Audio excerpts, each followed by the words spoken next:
All right, it's react time today. So this one is it's a 13 minute and 47-second video from Hybrid V or Hybrid 5 audio. I always forget what it is. And I'm a little disappointed it's not 10 seconds shorter. I'm just going to say that. And it's titled Is Racing Saved? Aegis Peregrine Review. I struggled with it. I don't like the Peregrine very much because I don't like racing that are racing in any game that is not on rails is probably the right term for me. But I like Formula One type of cars, so more of the, I don't know, the Fury LX kind of things. So I really didn't enjoy the Peregrine very much, but I'm curious what he has to say. So let's see. Oh, nice. My favorite sound in the world. This is the Aegis Saber Peregrine, another variant of the Saber Raven family of chassis. Now, previously we had the Firebird and Raven, and now we have the Peregrine to fill out the flock. Welcome, pilots. My name is Hybrid V, and I am absolutely in love with this ship. Okay. Now, as a quick reminder, CIG did give me a Peregrine to review. No strings attached. They did not tell me to say anything specific about it. They simply gave it to me to try out in. That's what I'm going to do here. I'm going to tell you. Chill. No, I'm just reading I'm just reading comments out loud, because the moment you have any relationship with CIG whatsoever, you are shilling so hard. It's so silly. Tell you guys what I think about this ship. Now, personally, I'm not a racer, but boy, does this ship make racing fun, at least he looked like me. One for a second. Now, I mostly don't race because I generally don't really care for racing that much. The previous flight model made it really a fun spectacle, but it was also the old flight model, which was, at least to me personally, a little bit more frustrating to pick up and learn when it came to racing. It was really rewarding when you finally learned it, but it had its learning curves and it took some time to get used to. And 323 didn't sell me either. As many of you know who are into racing, 323 didn't do anything good for racing, and that was because we had master modes, which was tuned specifically for combat, and as a result, racing kind of took a back seat. Yeah. It just didn't play out very well for that. But now we've got... I think the big thing with this ship and the Fury LX is they're going in a direction where they don't have to tune these ships for combat, because they don't have any weapons. And I think that is just such a good direction to go in. I think their focus should be on combat exclusively, especially now, especially with community sentiment and the way things are around master modes. I don't think they should be focused on racing at all. But I love that they are just removing weapons from these things and allowing themselves to have the option to just be like, yes, this thing is stupidly fast. Yes, this thing can turn at incredible turn rates. And for whatever reason, you're not blacking out as much. Or what, they could just make racing ships racing. But, or yeah, even in SCM mode, they could just raise the top speed of SCM to like 800 meters per second and just be like agile as hell on certain ships. It just doesn't matter. Right? I think that that's going to be a really, really big thing for racing in the game. Now, should racing be a priority now or in the next year or two? Let's be honest here. And we got one of my favorite racers in chat, EchoBit. No. Racing is a small section of the community, and it should only be focused on if there's very little else to be focused on. And when it comes to the flight model, when it comes to a lot of other things, there's just way more important priorities than racing. And I love racing. There's nothing more that I want to do. Well, there's not too many other things I want to do than Gravlev race.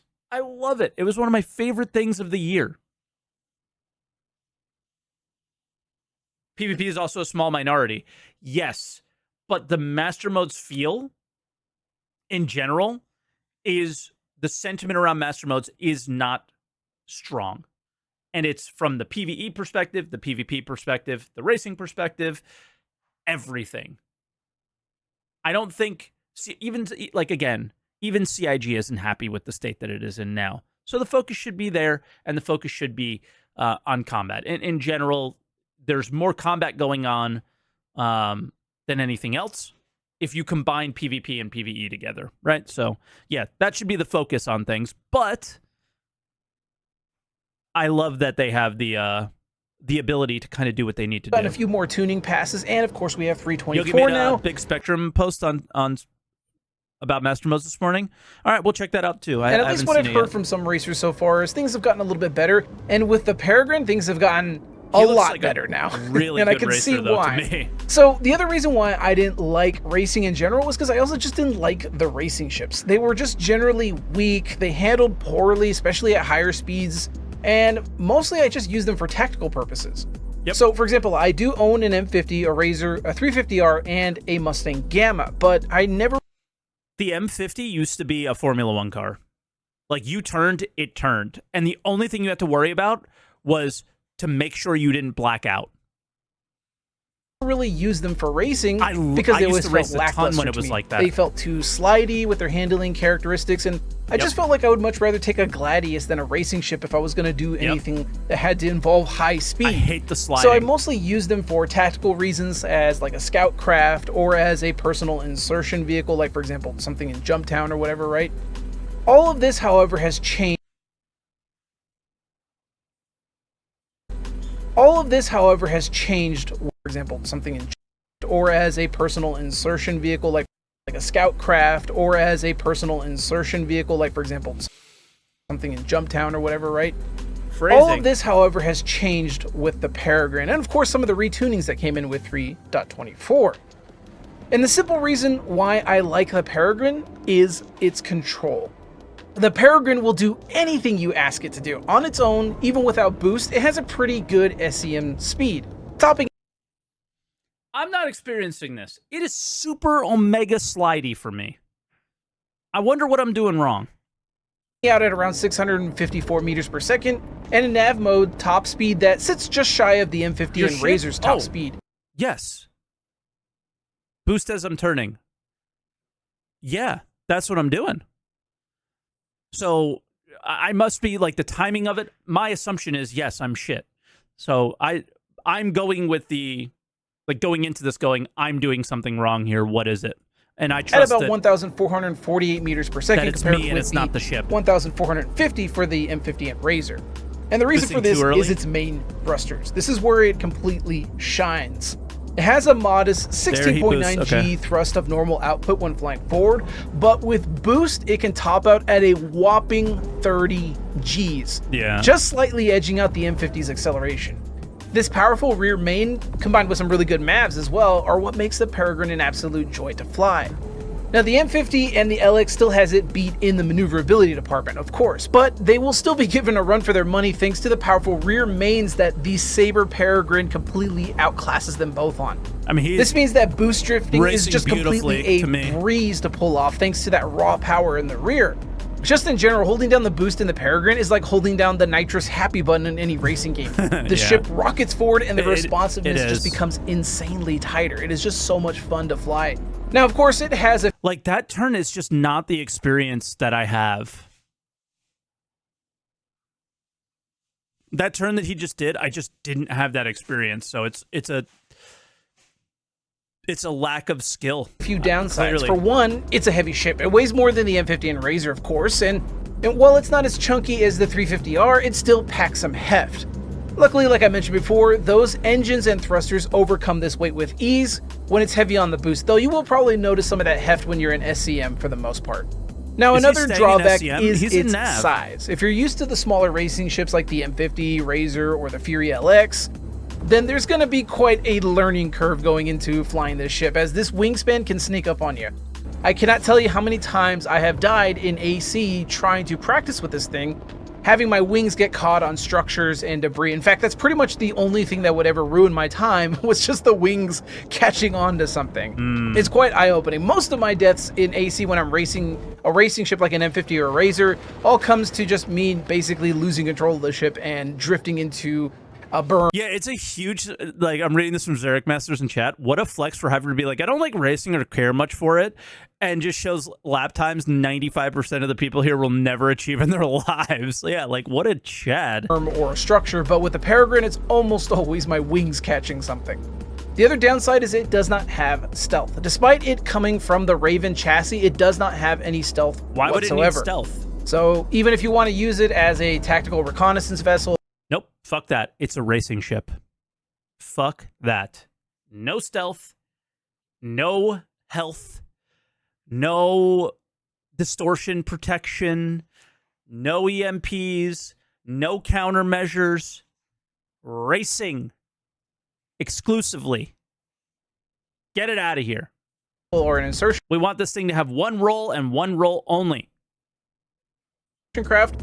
It doesn't have the stealth of the Raven, so you're going to lose some of that utility as a result. And finally, its boost pool is a little bit more middle of the road. You can hold the boost down for about 20 to 25 seconds before it runs dry, but compared to the M50 with its 30 plus seconds of boost, you will quickly realize that its biggest strength only lasts for so long, requiring very, very strategic use of its F1 car boost. to be an Uber Another car downside, as of course, well. is it doesn't come with any weapons. It is a purpose-built racing ship. Much like the Fury LX, we're kind of Yeah, I don't think that's a downside at all. I think that is overwhelmingly positive. It far exceeds any negative you would put on it for not having weapons. noticing a trend CIG's pushing racing ships towards, and that is more purpose-built, focused racing ships that cannot field any weapons whatsoever. And I actually kind of like this change. I like this idea because it means that we can use these ships in more niche roles. We would expect, right, a racing ship to be very responsive, very fast, and probably very overpowered in a combat scenario, but we don't want to actually push them into a combat scenario. We want to make them a little bit more niche, and taking the guns away is an excellent way of doing that. It also, of course, frees up some weight, despite the fact that the Peregrine is already pretty heavy. Either way, I like this change, and I do hope that they plan on doing this with other racing ships, including existing racing ships going forward in the future. I would love to have an M50 that's fully stripped down and does not have any weapons, but has much better racing characteristics to it. It has better top speed, better acceleration, all that. That would be really fun. I would quite enjoy that. Same with like the 350 and the Gamma. I would love for them to just kind of go back to those and maybe take the weapons away. We'll see. We know, like, for example, the M50 is classified. What's the first thing a racer does when they get their racing ship? They literally take the weapons and everything they don't need off. It's the first thing they do. Why would any, like, this is just a result of the old days where the way they thought they were going to build the game and the way they thought everything was going to work was like a thing. Like, oh yeah, our races are going to be death races and stuff, and they just aren't. It's not what the community built. It's not the racing community. Too much. It's different. It turned out to be different. So now they've adjusted to that feedback. Simply as an interceptor, right? So that means it can be used in a combat role. But what if they had the M50 Murray Cup edition that just doesn't have any weapons, but it has a better engine in the back and better thrusters and stuff like that? I think hybrid. I would take it an entirely different way. I would just be like, "Yo, your M50, we're taking the weapons. We're updating it. No more weapons. Sorry."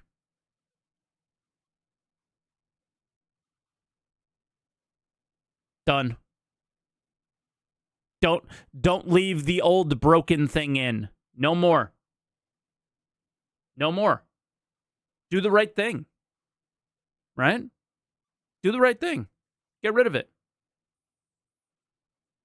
Just remove the weapons.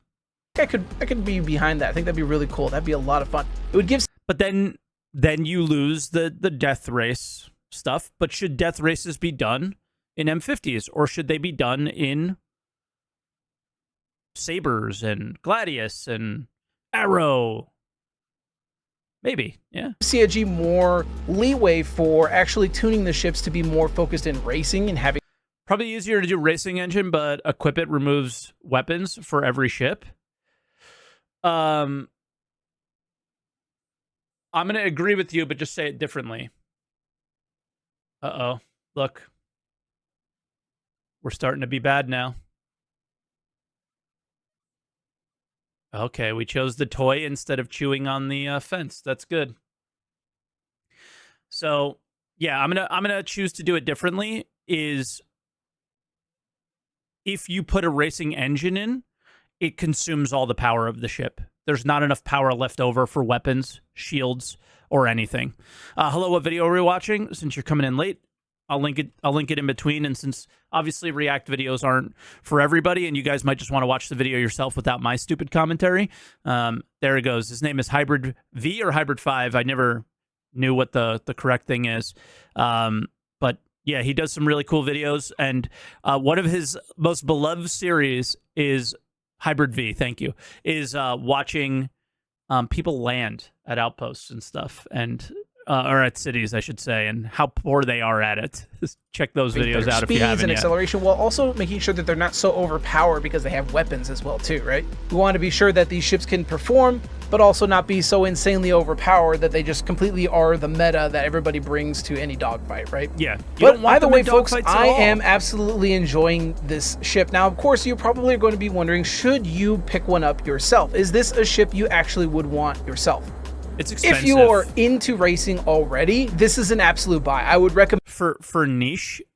It's really expensive. It's like $180. The ship in a heartbeat. It is a really, really, really good racing ship. It's very competitive and absolutely fun to fly. If you're looking to getting into racing, it's also an excellent pick because it's just very strong. It's a really, really good ship. However, there are other ships you can, of course, get into if you so desire. There is the M50 and the Razor and whatnot, but I think the Peregrine is a little bit more easier to get into simply because it... My only critique of this video so far negatively is you should probably say the price before you recommend people buy it, right? It's super expensive. It has those big engines, and as long as you're learning to kind of three AAA games and kind of learning to maneuver your engines to kind of help you do tighter turns and stuff like that, it's a very easy ship to fly. Compared to other racing ships, they tend to slide a lot more. You might feel a little bit more frustrated, but that's just my opinion. Again, I'm not a racer per se. I only dabble a little bit, and in my personal experience, I feel like the Peregrine is an easier ship to fly, just in general. He's really good at flying if he's not a racer. It also has a really, really good canopy for a view compared to something like the Razor with its Titan canopy. So yeah, that is also another positive that I enjoy of it. Now, am I going to buy one now? Like, am I going to actually purchase this ship and put it in my stable? Surprisingly, no. Despite the fact that I actually enjoy this ship, I am not going to actually buy it. Recommended other people buy it, but he's not? We don't know what racing's going to look like in the near future. We know that 4.0 is going to have additional tunings and adjustments that are supposed to happen for all ships, both in combat and racing. We also know we're supposed to eventually also with 4.0, potentially, hopefully we're still getting that. That's expected. It could potentially be delayed. But we're supposed to be getting also control surfaces, which are also going to change the flight profile of ships in atmosphere.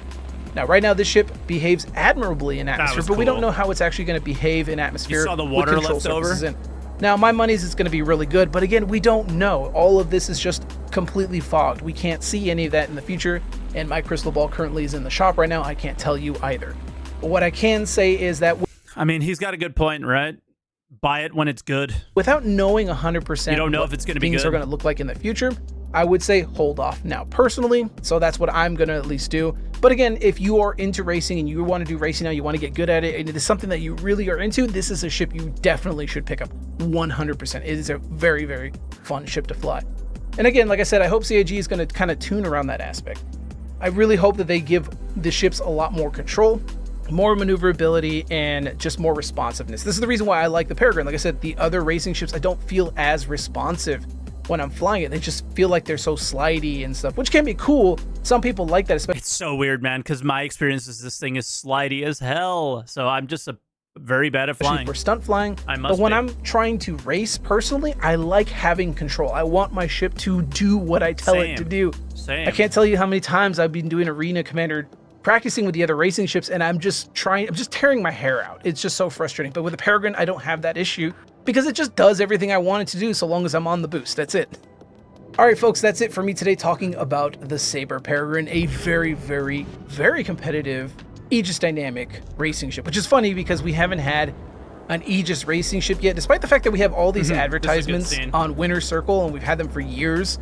with Aegis logos and stuff like that, and it's like we don't have any Aegis racing ships, so why are they advertising their whatever? It is what it is. Same with Anvil, so hopefully we'll get an Anvil racing ship soon. That would be really cool, so we can actually enjoy an Anvil racing ship instead of awkwardly looking at the advertisement for an Anvil ship at Winter Circle, despite there being no racing ships for Anvil yet. But I digress, folks. Yeah, he's I'm going to go really ahead and good. cap off today's video by showing you the paints that also came with the Peregrine as well, and also paints. Awesomely, just like with the Firebird, these paints are also transferable both to the base Saber as well as the Firebird and the Raven if you own one.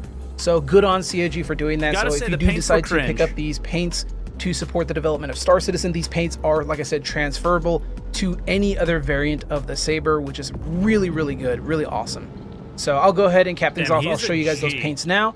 And folks, if you did indeed enjoy this video, please leave a like, because it really does help out the channel. And of course, if you want to watch more videos like this and much more down the line, be sure to subscribe as well. And of course, if you want to support the channel, consider becoming a channel member like these fine folks right here, whose contributions are immensely helpful for me getting these videos out to you all. But until next time, fly safe, and I'll see you all in the black. Ugly. It's all right. Ugly. Ugliest. Uglier. Well, that one's okay. Maybe. Can you tell what I like? Not bad. But none of them feel racing. Stupid. Ugly.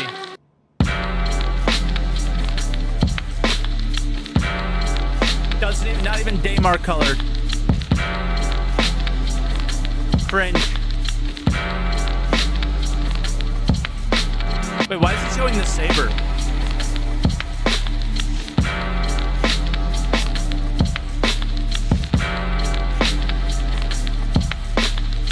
None of this stuff matters. So we'll move it forward. I think we get more racing. We're going to get a hot lap, it looks like. Oh, it's just the end screen. All right.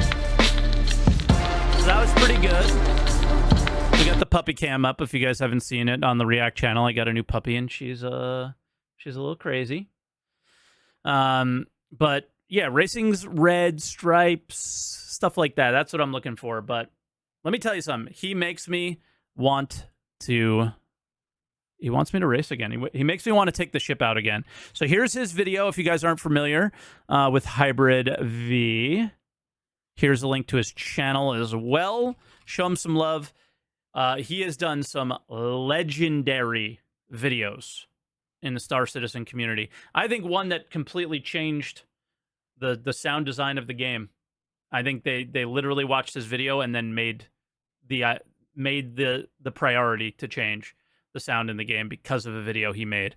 So this man is a legend. Give him some love. Show him some love. Yeah. And I hope he keeps making great videos because he's the man. And I might get out there and race pretty soon on stream. So I want to get to the point that he's at there, or close to it. I don't think I'll ever get to where he is at, but I'd like to get there, and this inspired me to do it.